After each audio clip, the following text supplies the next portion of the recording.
आज का पॉडकास्ट मेरे लिए बहुत स्पेशल है। Kashmir is progressing so nicely and so well. So they have done this attack to kill the tourism, kill the economy, and Pakistan wants to feel कि अभी तक मेरे हाथ में है कश्मीर, मैं उनका रखवाला हूँ, मैं उनको प्रोटेक्ट करूँगा, ये बिल्कुल अनसेफ है। वहाँ से आए हैं terrorist, they have checked what is your religion.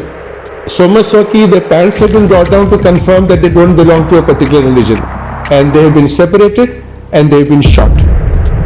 India and Pakistan have not been very good friends since they have attacked us how many times? 47, 65, 71, Kargil in 99. उसके बाद ये टेररिज्म शुरू कर दिया इन्होंने। पाकिस्तान को मौका मिलेगा वो तो अटैक करेगा ही करेगा। Before we begin, don't forget to subscribe to the channel because today's conversation is bold, unfiltered and deeply important. Joining us today is Colonel Ajit Nagrani, a decorated army veteran with 25 years of service across some of the most prestigious and high-impact roles in the Indian Army. From being the commandant of an armored regiment to serving as ADC to the President of India and later transitioning into corporate security, his journey is one of unmatched discipline and insight. We are taking his sharp perspective on the Pahalgam terror attack, not just as a former officer, but as someone who has seen the system from both inside and out. What really went wrong and what's the truth behind the headlines? Let's hear it from him. Hello, sir. Hello Janvi. आज का podcast, आज का episode मेरे लिए बहुत special है क्योंकि ये कहीं ना कहीं जो डिस्कशंस होंगे वो बहुत ज़्यादा इम्पॉर्टेंट है एंड मैं बहुत टाइम से चाह रही थी कि हो एंड थैंक्स टू यू कि ये पॉसिबल हो पाया कि हम बैठ करके प्रॉपर डिस्कस करेंगे कि पहलगाम में क्या हुआ है।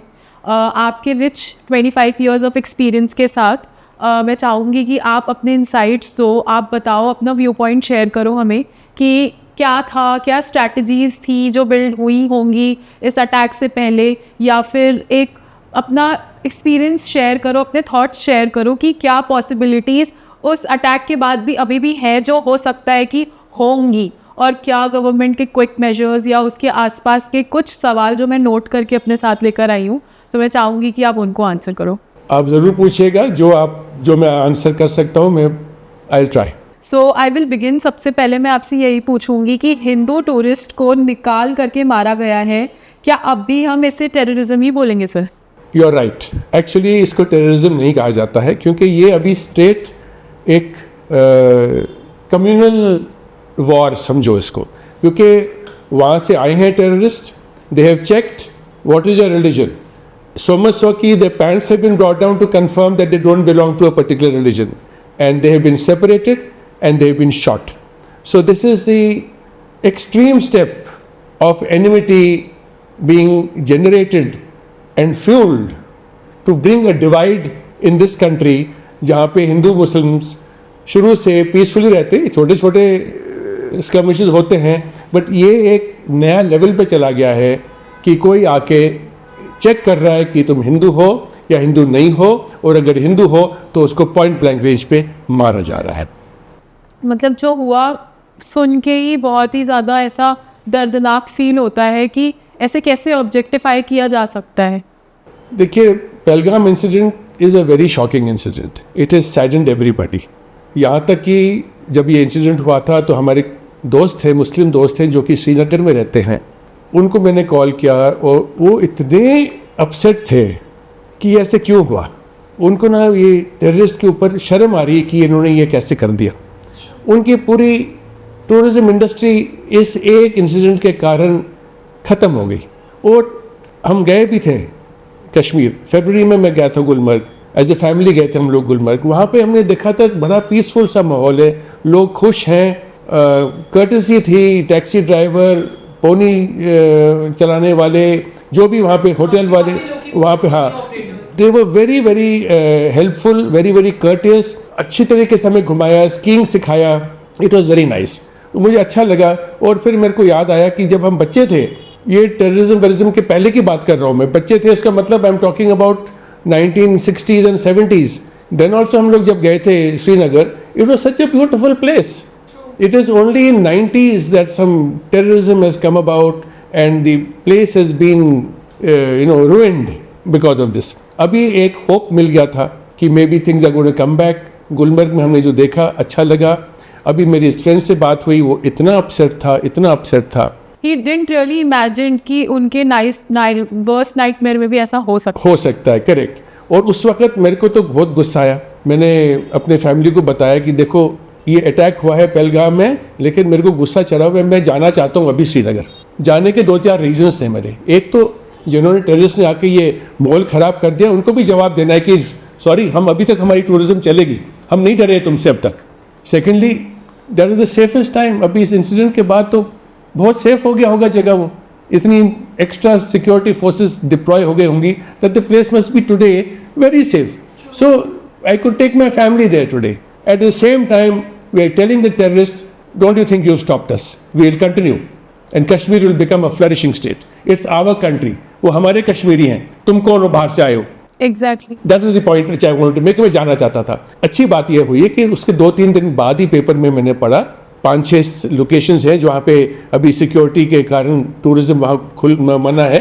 बाकी रेस्ट ऑफ द कश्मीर में टूरिज्म खोल दी गई है. सो लोग टूरिस्ट जा रहे हैं, जिनकी पुरानी बुकिंग्स थी, होटल की बुकिंग्स वगैरह, वो जा रहे हैं. और वहाँ की जो होटल इंडस्ट्री है, टूरिज्म इंडस्ट्री है, they are being very favourable. जैसे कि होटल्स के रेट्स स्लैश हो गए. हाँ. I read in the paper, in restaurants में buy one meal, get a meal free.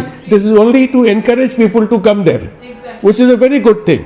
So that this you cannot accept this कि एक बार आके करके हम थोड़े ऐसे चुप बैठेंगे. We'll show them. That's how it should be.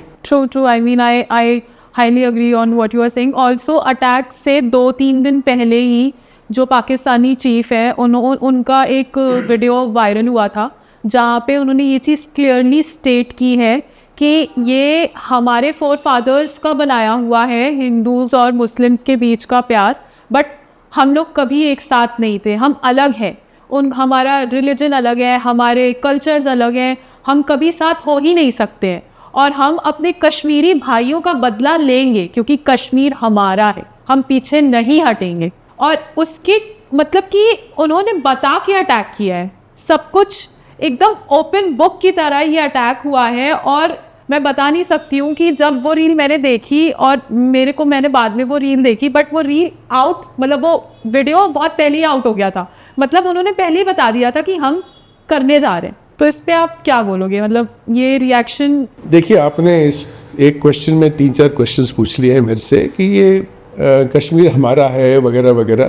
तो ये उन्होंने खुद बोला है, या तो उनकी नॉलेज थोड़ी शैलो है या वो जानबूझ कैसे कह रहे हैं, क्योंकि तो हिस्ट्री में है very clearly.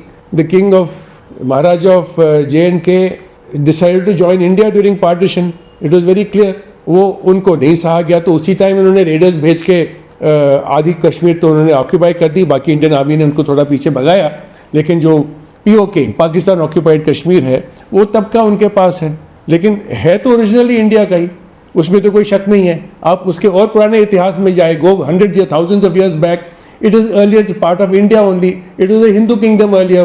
Muslims came in here जब मुगल्स आए, isn't it? तो उसके बाद फैले, कोई बात नहीं.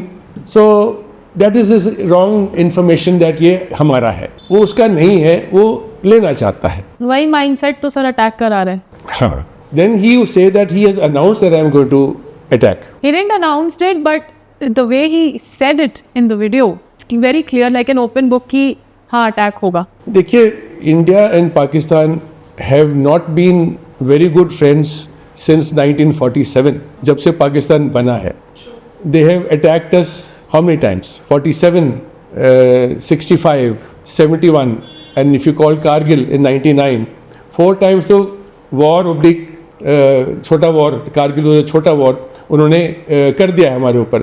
उसके बाद ये टेररिज्म शुरू कर दिया इन्होंने. सो वही तो we know he is going to always any time Pakistan को मौका मिलेगा वो तो अटैक करेगा ही करेगा. तो उसके ये कहने से ना कहने से हमारी अलर्टनेस में कोई कमज़ोरी नहीं होनी चाहिए.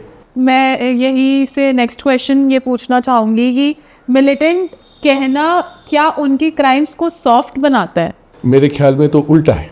मिलिटेंट तो एक कायर है. Terrorist is a coward. वो चोरी छुप के हमला करता है, छाती चौड़ा करके नहीं करता है। किसको मारता है? इनोसेंट्स को मारता है, औरतों को मारता है, टूरिस्ट को मारा जो कि नॉन कॉम्बैटेंट्स हैं इसी पहलगाम के अटैक में।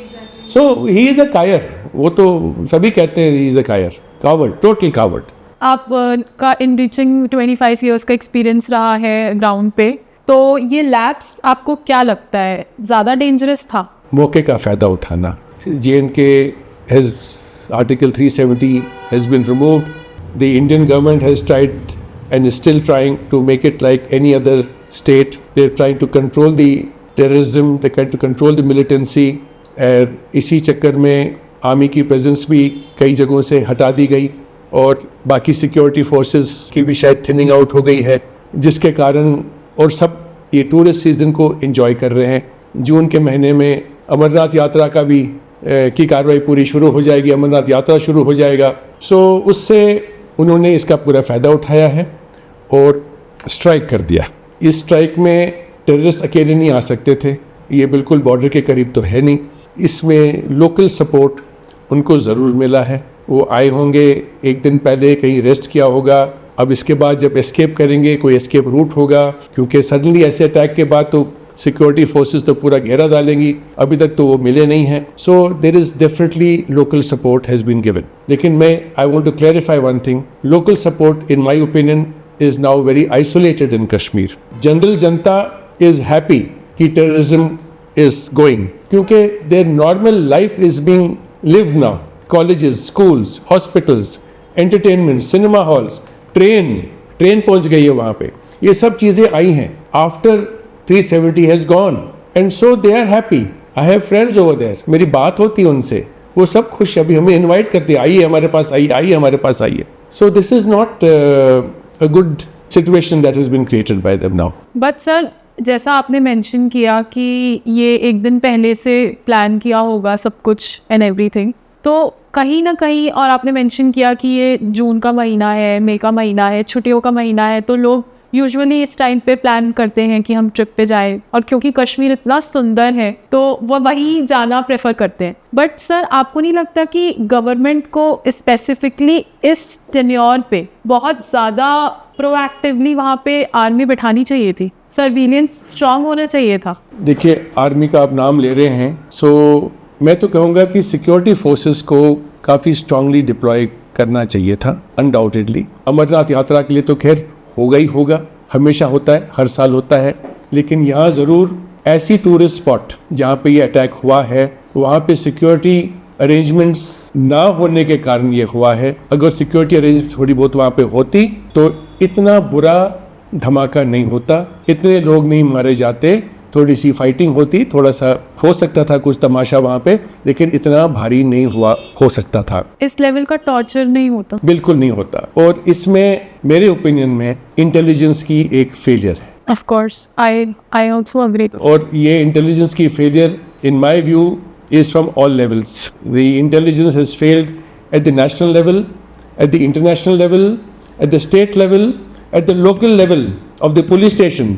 पुलिस स्टेशन के पास भी खबरी होते हैं, उनको पता चलता है कोई मूवमेंट हो रहा है, उस इलाके में कितने टूरिस्ट आ रहे हैं, टूरिस्ट कहाँ से आ रहे हैं। He should be having all this available with him. So this is one thing that is failed. Kashmir की जो लेआउट है, टेरेन ऐसी है, इतने टूरिस्ट स्पॉट्स है कि हर जगह सिक्योरिटी डालना नेसेसिटी मुश्किल नहीं है, लेकिन मुश्किल है, इट इज मुश्किल टू डू इट। तो अगर कहीं पे सिक्योरिटी आपकी कम है, कहीं पे आपकी सिक्योरिटी ज़्यादा है, इसको ओवरकम करने के लिए आपकी intelligence information has to be very strong.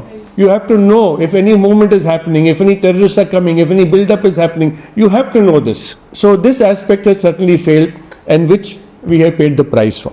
Obviously, मतलब इतने सारे लोगों की जान गई है, 26 लोग मारे गए हैं, और किस बेदर्दी से मारे गए हैं वो पूरी हिस्ट्री याद रखेगी।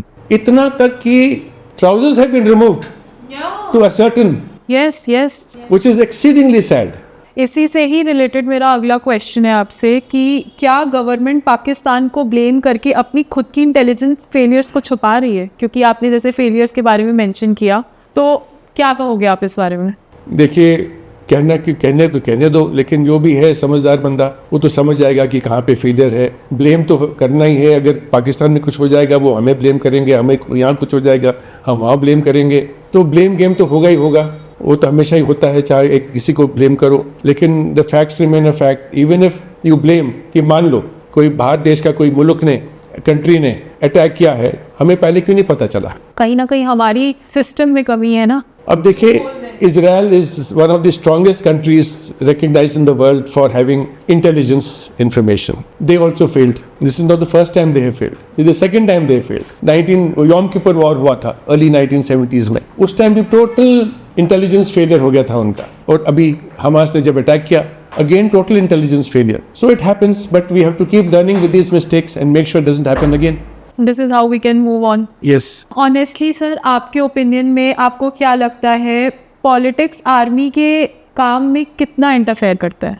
जब तक मैं आर्मी में था, वो सबसे हम यंग ऑफिसर्स होते थे, दो चीज़ें हमारे अंदर ड्रिल किया जाता था. One is be a political, don't talk politics, don't indulge in politics at all. Second was no religion. Okay, religion का एग्जाम्पल देता हूँ. आर्मी यूनिट्स के अंदर, जैसे मेरे यूनिट के अंदर हम लोग मिक्स ट्रूप्स थे, हमारे पास सब थे, Muslims, Hindus, Christian, Sikhs, Buddhist, सब किस्म के लोग थे हमारे, सारी डाइवर्सिटी थी. और एक रिलीजियस टेम्पल था बस, उसके अंदर सारे भगवान थे, सारे फंक्शंस हम सेलिब्रेट किए, Christmas, Diwali, Eid, everything was celebrated over there. As per government authorisation हमारे पास सिर्फ हिंदू पंडित था ऑथराइजेशन में, लेकिन जब भी कोई और फंक्शन होता था तो कहीं और से हम क्रिश्चियन पादरी आ जाता था वहाँ पे टेम्पल में, you know, to do the prayer over there, और सब अटेंड करते थे, सब अटेंड के. If it is the Eid, the Hindus will go, if it is the Diwali, the Muslims and Christians will come. And that builds the bonds also. Absolutely. They talk about each other's religions. You understand why is this Eid being celebrated? What's the meaning of? Yes, yes. Politics की interference, I really. You see, the thing is that army is given a job by the politician. Politician is the leader of the country. He decides कि ये मेरे को करना है. अब कैसे करना है वो armed forces का काम है. So इतनी interference politicians की है, उससे ज़्यादा नहीं है. ह्यूमन राइट्स वाले हर वक्त चिल्लाते हैं, क्या उनकी आवाज़ असली विक्टिम्स से ज़्यादा हो गई है? ह्यूमन राइट्स के कोई डिक्टाट हैं, और उसको वो ऑर्डर्स आर्म्ड फोर्सेस को भी मिले हुए हैं, that there will be no collateral damage. So it is constraining fighting outside in these kind of areas with this, that you know that there should be no collateral damage, restricts our activity and actions considerably. लेकिन in the long run it is better, क्योंकि local populace को win over करना ज़रूरी है. और अगर कोई security forces किसी विलेज में चले जाएं टेररिस्ट को ढूंढने के लिए, और उसमें सबकी मारपीट करो, टॉर्चर करो, निकालो, पता करो कहाँ गए, कहाँ छुप गए, कहाँ बैठे हैं, गोलियाँ चलाओ, आर्टिलरी गिराओ और लोग बर्बाद हो जाए, वो आपको लोकल पॉपुलेस आपके पास नहीं आएगा. सो ये एक कंस्ट्रेंट है, एक करेक्ट रिस्ट्रिक्शन है. Army has to be careful that they do not disturb local population, मतलब मिनिमम डिस्टर्ब करो. आपको याद होगा एक टाइम पे जब स्टोन पेल्टिंग होती थी, तो सिंगल गाड़ी, 2 गाड़ी, 3 गाड़ी आ रही है तो पूरा गांव बैठ के पत्थर मारता था उनको. हालांकि वहाँ पे पत्थर मिलते नहीं हैं, बड़े बड़े बोल्डर हैं, पत्थर को इकट्ठा करना पड़ता है. अगर मैं आपके पास 10 पत्थर मारना चाहता हूँ तो यहाँ 10 पत्थर नहीं पड़े मेरे पास, कलेक्ट करनी पड़ती. So this was all planned, so we had to bear through that, we had to suffer through that, because उनको गोली नहीं मार सकते हम. इतने सालों के बाद भी LOC इतना पोरस क्यों है सर? वो टेरेन ऐसा है, वो पहाड़ी इलाका है, और अगर हम वहाँ फेंस भी डालें तो सर्दियों में बर्फ़ आएगी, फेंस भी चला जाएगा, और टूटा है इलाका. It's all broken terrain, up down पत्थर एंड झाड़ियाँ, पेड़, तो पोरस है. तो उसको ओवरकम करने के लिए सर्वेलेंस कैमरास हैं, ट्रूप्स बैठे हैं, डॉग्स लगा रखे हैं वहाँ पे सिक्योरिटी के लिए. एटलीस्ट अलार्म भौंकने शुरू कर जाएंगे, पता लगे कोई आ रहा है, कोई घूम रहा है, और माइंस लगा रखे हैं. So all these things are there, but the border, particularly the POK area, is very porous. It cannot be avoided. It will need a very huge effort to keep it under 24 hours surveillance to make sure that nothing comes across. हम जब अभी conversation कर रहे थे तो आपने Israel के बारे में मेंशन किया, उसी से रिलेटेड एक क्वेश्चन मैं पेन डाउन करके भी आई हूँ कि क्या हमें इसराइल जैसा अप्रोच ले लेना चाहिए, नो वार्निंग सिर्फ एक्शन का? आपने ये क्वेश्चन अभी पूछा है तो मेरा कुछ अलग सा ही इसका व्यू है जो मैं आपके साथ शेयर करूँगा। ये मेरा अपना इंडिविजुअल व्यू है, तो let us see what reaction comes out of this view of mine. That is, देखिए आज तक पाकिस्तान हमारे पे हमला करता है, हम उसको रिटेलिएट करते हैं। हम कहाँ रिटेलिएट करते हैं? हम रिटेलिएट करते हैं बालाकोट, या एक सर्जिकल स्ट्राइक कर दी हमने उरी के पास। किसको मारा हमने? Terrorist camp. कौन थे अंदर? टेररिस्ट। टेररिस्ट क्या है? वो तो in any case train to die है, वो घर से भाग के आया है, he is become a terrorist. अगर वो मरे या ना मरे पाकिस्तान को क्या फ़र्क पड़ता है? उसके दिल में क्या, थोड़ा सा उसने पैसा खर्चा उसको ट्रेनिंग के लिए, दैट्स अबाउट ऑल। उसको तो कोई चोट नहीं लगा ना, वो भी अपने फ़ायदे के लिए, अपने फ़ायदे के लिए। उसको तो, पाकिस्तान को तो कोई चोट नहीं लगा ना इसमें। तो हम यहाँ पे क्यों अटैक कर रहे हैं? हमें वहाँ अटैक करना चाहिए जहाँ पे पाकिस्तान को चोट लगे। That is the strike, we have done it to show that हमारे पास capability है, that we can enter into enemy territory, we can strike deep inside, we can do lot of damage to you, but you have not yet hit where it hurts. That strategy should be adopted. Otherwise वो तो बार बार करता रहेगा। एक terrorist camp destroy कर दिया, फिर दोबारा आ गया। आपके कौन किसको मार रहा है? आपके इनोसेंट्स को मार रहा है, आपके सिटीजन्स को मार रहा है। पूरे देश को आज दर्द है दिल में because of this latest attack. We are all hurting, we are all angry, how dare they do this? But they are not concerned. What will we do? We'll go and hit another terrorist camp, kill another terrorist camp. But that's not what our target should be. We have to go more deeper and select a more sensitive target. So what, according to you, should be the strategy of the hour?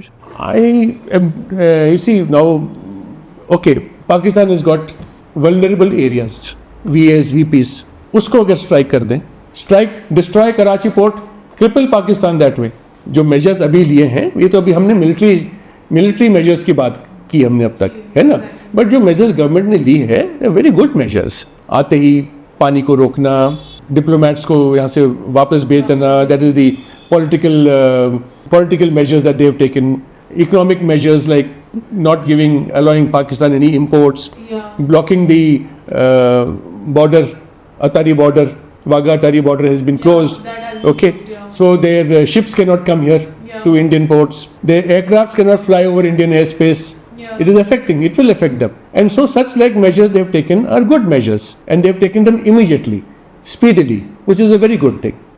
ये तो हमारे India के measures थे और government के measures थे जो आपने इनलाइटन किए। अगर आपको पाकिस्तान के आर्मी चीफ आसिम मुनीर को डायरेक्टली कुछ बोलना हो तो आप क्या बोलना चाहोगे? एक तो मुनीर की सर्कमस्टांसेस क्या है कि उसको ऐसे करना पड़ गया, उसके ऊपर काफ़ी प्रेशर आया हुआ है। 2 साल पहले उसके कोर कमांडर के घर के अंदर रेड हो गया, सिविलियंस जाके चढ़ गए उसके घर के ऊपर। कोर कमांडर लेफ्टिनेंट जनरल होता है, उसके घर को उन्होंने बर्बाद कर दिया। वीडियो आया था व्हाट्सएप में, काफ़ी कुछ देखा था इसके बारे में। उसका टेन्योर ख़त्म हो रहा है, he wants extension, one more tenure as the chief, so he has to do some activity. But yes, what message can I send him? देखिए, Pakistan army, Indian army has emerge from the British army. पहले एक British army होती थी, जब partition हुआ तो कुछ army चली गई पाकिस्तान में, कुछ आर्मी रह गई इंडिया में। Okay, the training of an officer और ऑफ अ जवान, ऑफिसर्स का तो कहते हैं he is train to be an officer and a gentleman, and the Jawan is also trained to be a soldier and a gentleman. I'd like to ask Munir, where the gentleman aspect of yours gone, that he wants to indulge in strikes on innocents? That's a really very powerful thought, I would say. Okay sir, I would now like to ask you कि क्या हम development में invest कर रहे हैं या उन लोगों में जो भारत को कभी अपना नहीं मानेंगे? भारत को कभी अपना नहीं मानेंगे, I don't agree. I think थोड़ा वक्त और देना पड़ेगा। अभी तो सिर्फ 2-3 साल ही हुए हैं जब development has really taken in a big way, and the Kashmiri is flourishing to large extent. आप इंडिया के किसी भी कोने में चले जाओ, मैं त्रिवेंद्रम चला गया था, उधर एक मशहूर बीच है और बीच के पास मार्केट लगी हुई थी। Every shop was the Kashmiri, almost every shop was the Kashmiri. You go to any part, there is a Kashmiri market. Delhi में है, बॉम्बे में है, कलकत्ता में है, Kashmiri market is there everywhere. Carpets, उनके कितने ब्यूटीफुल प्रोडक्ट्स हैं, पश्मीना शॉल्स का, carpets, furniture, such lovely things are there. They are craftsmen, they are talented people, and that talent is just lying there. कोई टूरिज्म नहीं है. So they have come across, they have seen, they वो खुद देख रहे हैं अपने आंखों से क्या पीसफुल हैप्पी लाइव्स है रेस्ट ऑफ द वर्ल्ड में, not only in India, rest of the world में देख रहे हैं. Development in Kashmir has taken a big step, particularly after 370 has been abolished. People are happy. The shikara is going out in the water. Houseboats are getting filled. The rates of hotels are through the roof. Normal simple hotels 15 to 40,000 rupees a night. I mean that's the kind of tourist that is going there. So he is seeing that. He is seeing that development. Why will he not be happy? If his child is getting admission in a good school and the aged father is getting treated in a good hospital, क्यों नहीं खुश होगा वो? अब वो दूसरी बात है कि there are some hardcore radical elements जो कि तंग करते रहेंगे. अब उनको कंट्रोल करना, और वो रहेंगे, यू कैनॉट, वो तो रहेंगे, but we have to just reduce them and control them. It is this is the end the people they are seeing that Kashmir is progressing so nicely and so well, so they have done this attack to kill the tourism, kill the economy, send a message across कि India कहती है कि Kashmir settle down हो गया है, बहुत बढ़िया है, वगैरह वगैरह, उसको डिस्क्रेडिट करना है. And Pakistan wants to feel कि अभी तक मेरे हाथ में है कश्मीर, मैं उनका रखवाला हूँ, मैं उनको प्रोटेक्ट करूँगा, ये बिल्कुल अनसेफ है. So that all this are reasons why all this attack has happened and more attacks can also happen.